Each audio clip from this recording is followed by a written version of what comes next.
Ben ritrovati dalla redazione.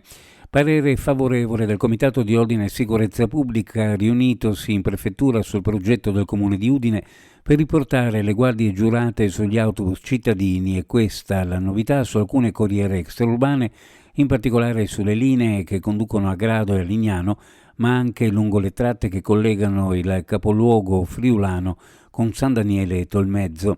Il servizio partirà venerdì 2 di maggio e si protrarrà per 5 mesi, è quanto prevede il progetto pilota dell'amministrazione guidata da Alberto Felice De Toni sull'utilizzo dei cosiddetti operatori della sicurezza sussidiaria sui mezzi di trasporto pubblico.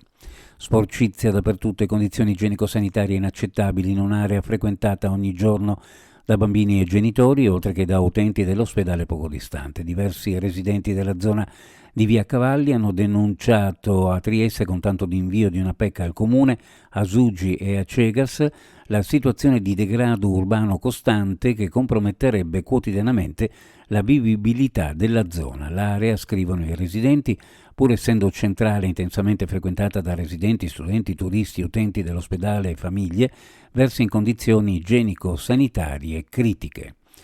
In tutti i porti dell'azione marittima di Trieste, come in tutta Italia, si è celebrata ieri la Giornata Nazionale del Mare e della Cultura Marinara, un'iniziativa istituita nel 2017 per promuovere soprattutto tra i giovani la conoscenza e il rispetto del mare come risorsa di valore inestimabile da tutelare e preservare per il futuro.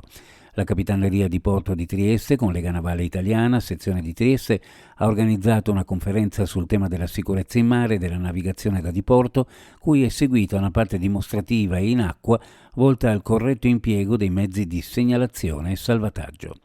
Gli interventi di risarcimento delle spiagge di Lignano Pineta, Riviera e Sabbiadoro Sud sono già stati ultimati e la prossima settimana prenderanno il via le operazioni a Sabbiadoro Nord, che dovrebbero essere ultimate in breve tempo in modo che l'arenile sia fruibile per il fine settimana di Pasqua.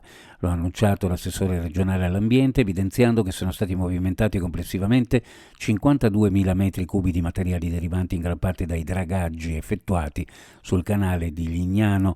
L'assessore ha rimarcato che questo intervento, la Regione ancora una volta, coniuga la tutela ambientale della sicurezza della navigazione con il sostegno della fruibilità turistica di una delle mete più gettonate del Friuli Venezia Giulia, che rappresenta un importante volano economico per il settore turistico.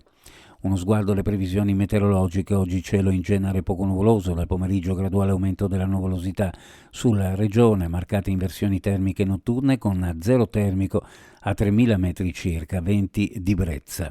Temperature in pianura massime fra 20 e 22, sulla costa fra 16 e 19 gradi centigradi. Previsioni a cura di ARPA e FVG Meteo.